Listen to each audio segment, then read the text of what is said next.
본격적으로 리뷰를 하도록 하겠습니다.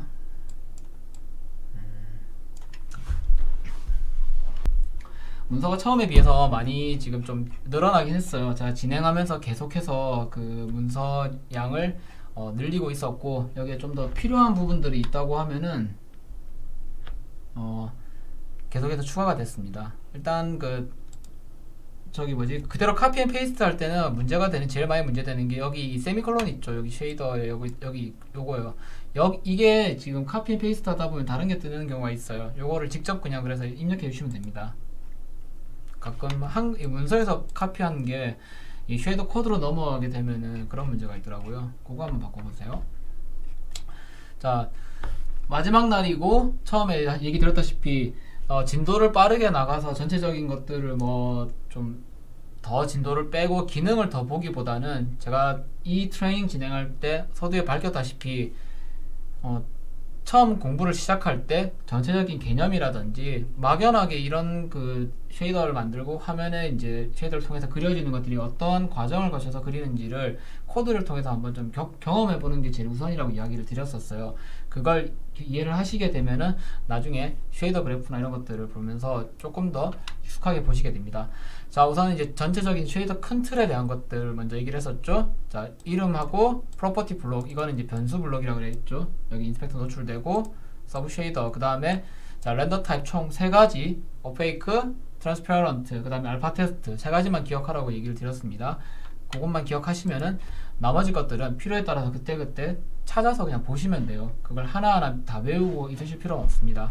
그리고 렌더 패스에 대한 것들은 이제 미드텀에서 얘기 드리지만은, 결국은 우리가 화면에 이렇게 그려지는 것들은 한 번에 확 그려지는 것이 아니고 이 각각의 패스를 통해서 반복되어서 그려지면서 그 한 프레임 내에 여러 가지 패스를 통해서 그려지게 되고, 쉐이더에서는 그 패스에 대한 것들을 정의를 하고 이 패스에서 뭘 그릴지를 선택하게 됩니다.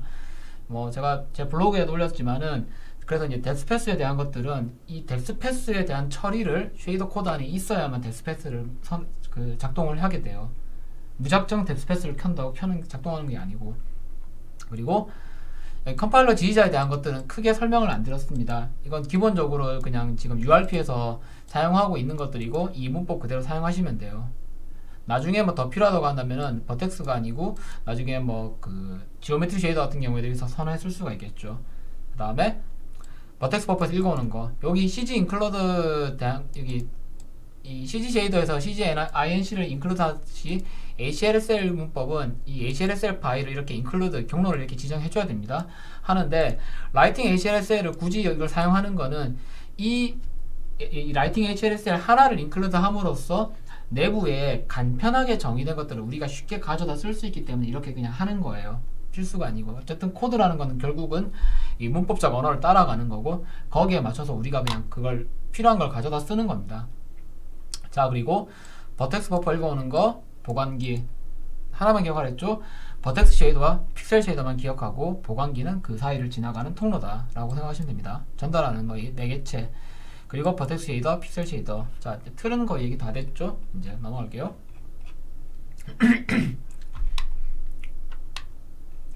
자, 그래서 오페이크와 그 다음 오페이크 오팍과 알파 테스트까지는 2500번이고 렌더 큐가 2500까지는 불투명으로 간주되기 때문에 2500번까지는 저 렌더 큐에 대한 것들이 그렇게 문법이 빡빡하지 않아요. 그냥 뭐 좀 다르게 틀리게 쓰더라도 넘어가는 경우가 많은데, 이 트랜스페런트부터는 이제 직접 그 렌더 큐 어떻게 그려지나를 선언하는 것들을 직접 관리한다고 얘기 드렸습니다. 자, 그리고 패스 블록에 대한 것들은 나중에 미드텀에서 다루는데, 가장 중요한 게 이 베이스가 되는 거, 포워드 릿, 그 다음에 그림자, 섀도우 캐스트. 집어퍼는 이제 URP에서 추가되는 그 디퍼드 때 사용하기 위한 거예요. 그 다음에 뎁스 옴니, 요거는 이제 뎁스 패스겠죠. 뭐 이런 것들이 있고, 사용자가 임의로 넣을 수도 있고, 뭐 이건 나중에 필요할 때마다 찾아서 하면 돼요. 자, 그리고 HLSL로 시작하고 끝난다고 얘기 드렸었고요. 자, 가장 기본이 되는 거, 다이렉트X의 렌더 파이프라인 구조는 이렇게 되어 있어요. 메쉬에서 읽어왔을 때 우리가 그거를 어떻게 가져오느냐, 버텍스 버퍼에서 읽어드린다고 했었죠. 물론 여기에 이제 조금 더 제가 오늘 부연 설명을 드린다고 하면은, 메쉬를 가져오게 되면은 여기에 포지션, 로테이션, 스케일이라고 되어 있어요.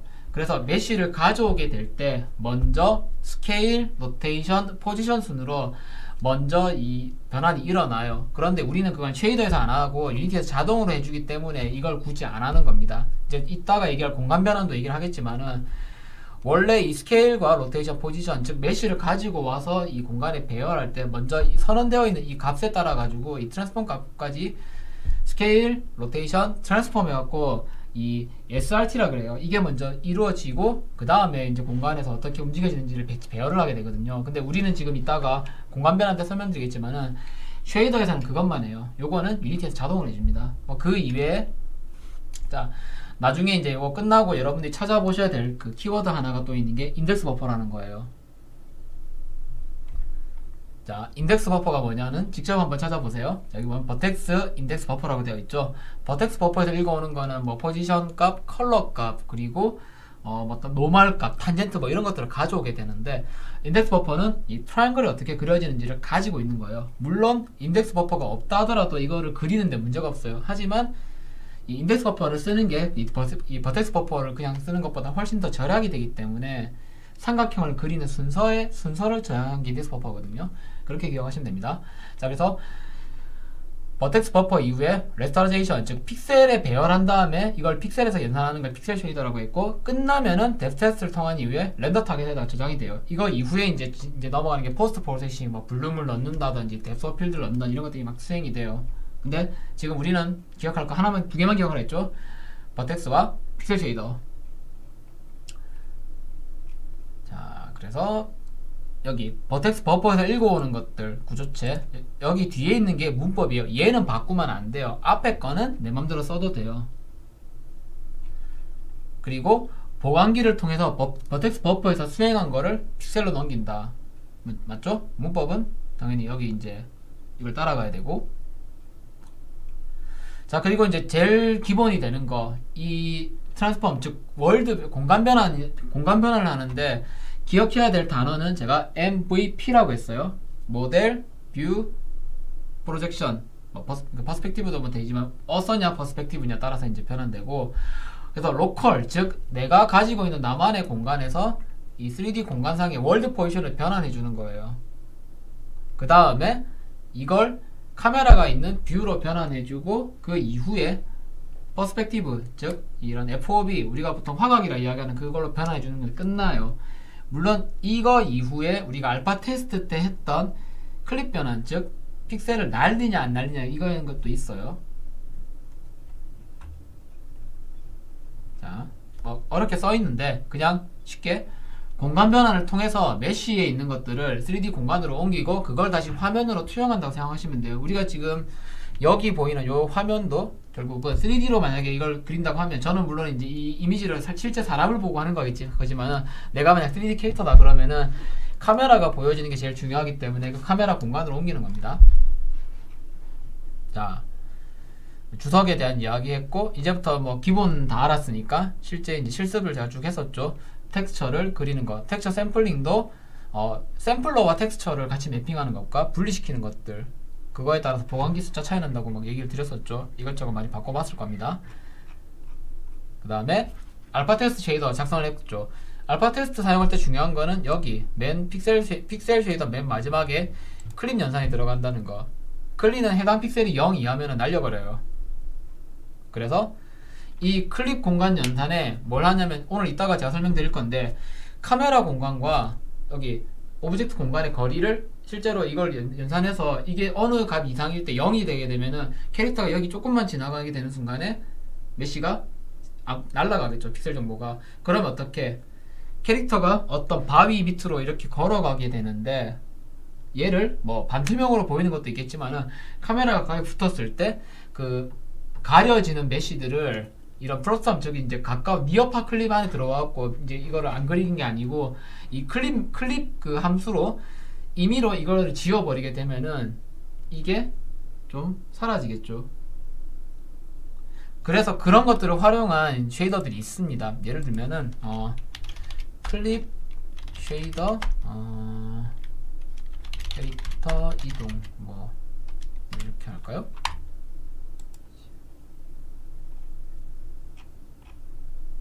제가 요거는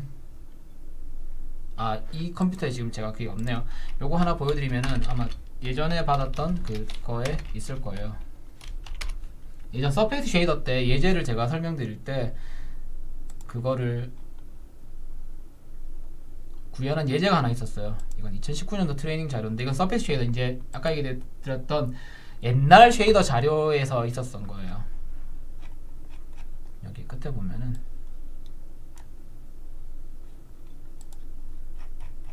지금 여러분들 보는 거랑 또 별 차이 없는 자료예요. 이거는 이제 레거시, 지금 우리가 하는 건 URP고 요거는 레거시인데, 여기서는 스테이시 버퍼 같은 것들이 들어가기 때문에 조금 더 어려웠어요. 자, 여기 이거예요. 네. 지금 원래 이게 GIF 애니메이션으로 되어 있는데, 캐릭터가 이런 이런 뭐라 해야 될까, 그 아치나 이런 그 구조물 밑에 들어갈 때 이 메시 때문에 가려져갖고 안 보여야 되는데, 클릭 공간 연산에 여기 이런 그 노이즈 텍스처를 넣어가지고 일렁일렁 거리면서 메시가 이렇게 지워지는 데 효과를 내요. 그렇게도 사용을 합니다. 이거는 이제 알파 테스트가 아니고 이제 뭐 오페이크에서도 쓸 수 있는 거죠. 결국은 이런 응용도 가능하다는 거. 네, 클릭 공간, 그러니까 노이즈 텍스처 연산에다가 지금 우리가 했던 거 있죠. 여기 여기 보이면은 여기다가 그냥 노이즈 텍스처나 샘플링하고 곱하면 되겠죠. 이제 머릿속에서 이거 그려지시죠? 초롱님 끄덕끄덕 하시니까 보니까 이게 좀 감이 잡히시죠? 이제 코드 조금 만져보게 되면은 저거 위에서 그냥 텍스처 샘플링해서 하나 계산하고 그거 밑에다 곱하면은 되겠다라고 딱 잡히죠. 나머지 이제 계속 뭐 트랜스페런트 쉐이더도 만들어 보고, 트랜스페런트 쉐이더가 그러니까 말 그대로 반투명 쉐이더가 그 어쨌든 쉐이더 처음 다룰 때 많이 어려워하는 부분이긴 해요. 그런데 우리는 그걸 하나하나씩 파봤죠. 차이는 없어요. 그냥 Q를 렌더 타입을 트랜스페런트 선언했고 Q를 렌더 트랜스페런트 선언했어요. 그러면 트랜스페런트 쉐이더가 되냐 하면 그건 또 아니에요. 뭘 해야 되냐? 반투명이니까 가려지잖아요. 근데 뒤가 비쳐요. 그렇기 때문에 이 소스, 즉 이 리소스의 그 알파를 뭘 쓸 거냐, 그리고 타겟 그 뒤에 있는 걸 뭘 쓸 거냐를 이제 선택을 하는 거죠. 이걸 이제 블렌드 오퍼레이션이라 그랬어요. 기억나시죠? 자, 그래서 블렌드 오퍼레이션을 선언하면은 src 알파, 1 src 알파, 1, 1 뭐 이런 이제 예제가 있고, 이거에 따라 가지고 각각의 역할들이 이렇게 있는 거예요. 1은 그냥 1이에요. 그래서 반투명인데 1과 1이 있으면은 물론 알파 값은 그대로 먹겠죠. 그러니까 1과 1이 있으니까 알파는 먹는데 1 리소스 값을 넣으니까 겁나 밝아지겠죠. 우리가 이펙터 만들 때 에디티브가 가장 밝은 것들 때문에 쓰거든요. 곱하면은 0 미만 값이면은 곱해지면 어두워지겠죠. 그래서 멀티플라이. 이해되시죠? 뭐 이해가 안 되면은 그냥 멀티플라이는 곱하니까 어두워지는 거구나 생각하면 돼요. 1보다 큰 값이 곱해지면 밝아지겠죠. 근데 1보다 작은 값이면 소수점 곱하기 소수점 더 어두워져요. 값이 작아지니까. 그래서 에디티브일 때, 멀티플라이일 때, 요 비교, 간단한 비교예요. 그 이외에도 이제 블렌드 오퍼레이션은 사용자가 임의로 넣을 수도 있고, 이렇게 API 통해 가지고 쉐이더에서 쓸 수도 있고, 그 다음에 컬링은 저희들이 투사이드에 대한 것들, 앞뒤면 다 그릴 건지, 뒤만 그릴 건지, 앞만 그릴 건지, 그리고 투사이드, 즉 앞뒤를 다 그리게 되면은 당연히 폴리곤도 2배예요. 이건 컬 오프 이거 하나로 그냥 해결이 됩니다. 그리고 Gwrite, 즉 이걸 이제 뎁스패스에 쓰는지 안 쓰는지, 뎁스버퍼에 쓸지 안 쓸지를 정하는 거예요. 요거는 제가 설명드리고 그 다음 주에 집에 가서 테스트를 했었거든요. 실제 그럼 트랜스페런트 메쉬를 그럼 뎁스버퍼에 쓰는 문제를 어떤 식으로 할 건가를 이제 체크를 했을 때, 실제로는 이 렌더 큐 때문에 뎁스 텍스처 그냥 쓰지는 않아요. 하지만 이거를 이제 뭐 URP 같은 경우는 렌더 피처를 추가해서 뭐 그릴 수도 있고, 이제 추가해서 사용할 수도 있고, 이걸 이제 아까 얘기 드린 대로 2500번까지는 자동으로 정렬하기 때문에 Q를 바꿔가지고 그냥 해도 나오긴 하더라고요. 그래서 방법은 여러 가지가 있습니다. 자, 여기까지 조금 내용이 깊어지니까 나중에 혹시나 실무하시는 분들 중에 궁금한 분들 있으면 이쪽을 보시면 될 거예요. 그 다음에 G테스트 픽셀이 픽셀 간 겹쳤을 때 앞으로 튀어나오게 할 거냐 뒤로 가게 갈 거냐. Always면 항상 그리는 거고 네버면 무조건 안 그리겠죠.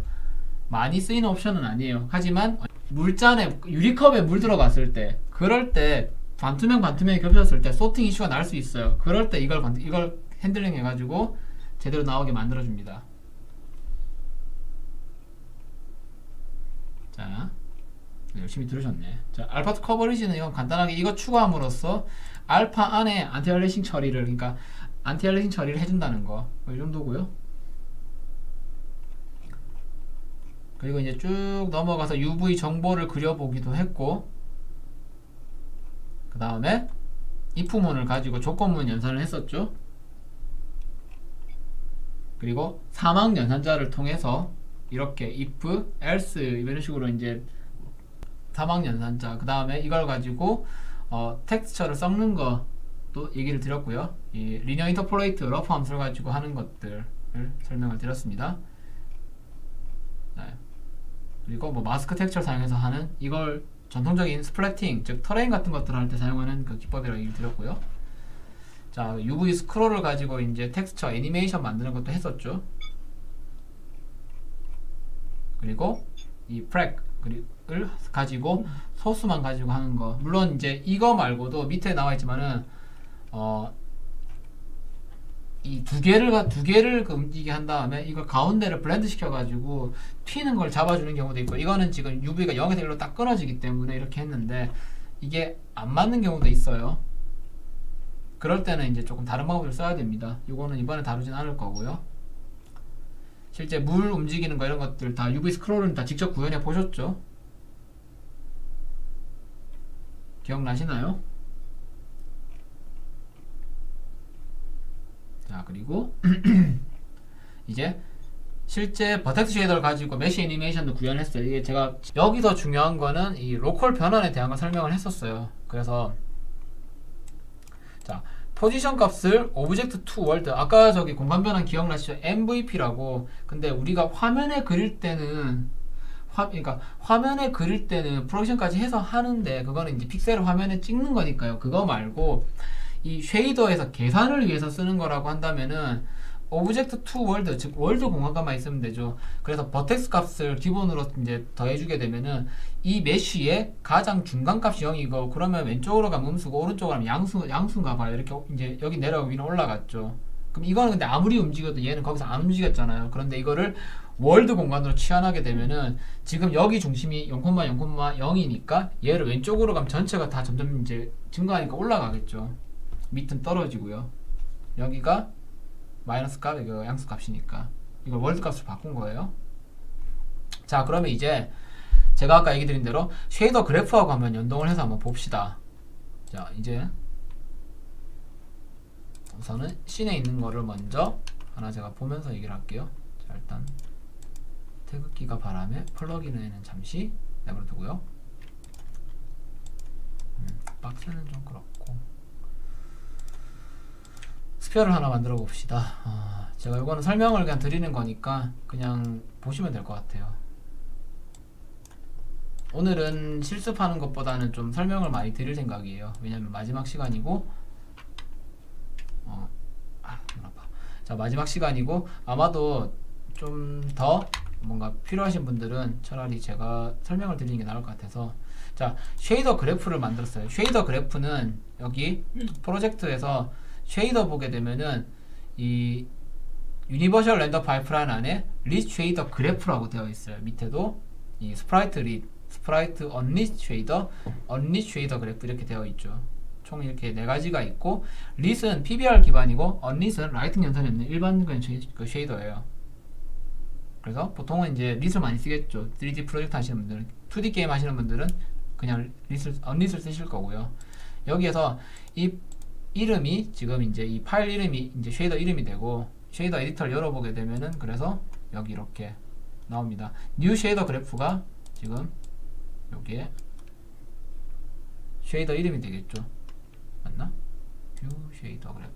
한번 코드 한번 볼게요. 자, 여기 쉐이더 그래프에서 뷰 제너레이트 쉐이더 누르게 되면은 이 코드를 실제로 이 노드로 짠 그 쉐이더를 지금 코드로 바꿔줘요. 근데 생각보다 많이 복잡해집니다. 왜냐면은 노드 구조로 하게 되면은 이런 사용성의 편리함은 있겠지만 실제로 그렇기 때문에 이 대부분의 경우에 대한 경우의 수를 가지고 작성을 해주기 때문에 지금 보다시피 코드가 굉장히 복잡해지게 돼요. 지금 코드 길이 보이시죠? 우리가 지금 공부했던 것보다 훨씬 복잡하죠. 자, 근데 재미난 거는 앞부분 보면 대충 좀 알겠죠? 쉐이더 이름이고 프로퍼티고, 그죠? 서브 쉐이더 태그는 렌더 파이프라인, 렌더 타입. 그 다음에 여기 이제 유니버셜 매터리얼 타입이라고 멀리라고 이제 조금 다른 태그가 들어가긴 했는데 Q는 지오메트리. 대충 눈에 들어오죠 이제. 그죠? 코드 많아봤자, 아니 근데 많아봤자 그게 그거예요. 겁내지 마세요. 자, 패스는 유니버셜 포워드, 태그는 라이트 모드, 유니버셜 포워드 뭐 많이 보던 거네, 그죠? 그리고 오펙이지만은 컬백, 블렌드는 원제로, 뭐 지라이트는 리콜, 제트라이트 켰고, 뭐 그러네. 어렵지 않아요. 자, HS 프로그램 들어가고 프라그마 타겟 4.5는 이게 이제 그 쉐이더 모델 설정하는 건데 지금 안 다룹니다. 어쨌거나 뭐 컴파일 되는 게 되게 많고 여기 멀티 컴파일도 되게 많네. 많은 갑다. 자, 그리고 여기에 쓰이는 것들이 뭐 이렇게 쉐이더 라이브러리에 쓰는 것들이 막 이렇게 있는 거예요. 그 다음에 어트리뷰트 이거는 이제 보니까 아 요거 버텍스 버펫을 읽어오는 거구나. 근데 좀 다른 게 이제 베링 타입이라고 스트럭처 구조처럼 하나 선언하는 게 있어요. 뭐 이런 것들이 좀 있는데, 자, 제가 그냥 코드를 우리가 봐왔으니까 어차피 지금 이런 비주얼 스크립팅으로 구현된 것도 결국은 저걸 뜯어보면 코드로 구현됐다는 거 보여주기 위해서 한 거고, 지금 저 코드를 이제 리뷰하자고 제가 뜯은 거 아니에요. 자, 보면은 이제 일단 지우고 여기 보면은 버텍스와 이제 프래그먼트 쉐이더라고 이제 되어 있는 거는 이제 왜 이런지는 알겠죠. 이제 이거는 버텍스 쉐이더, 이건 픽셀 쉐이더. 아, 그렇구나. 자, 이제 봅시다.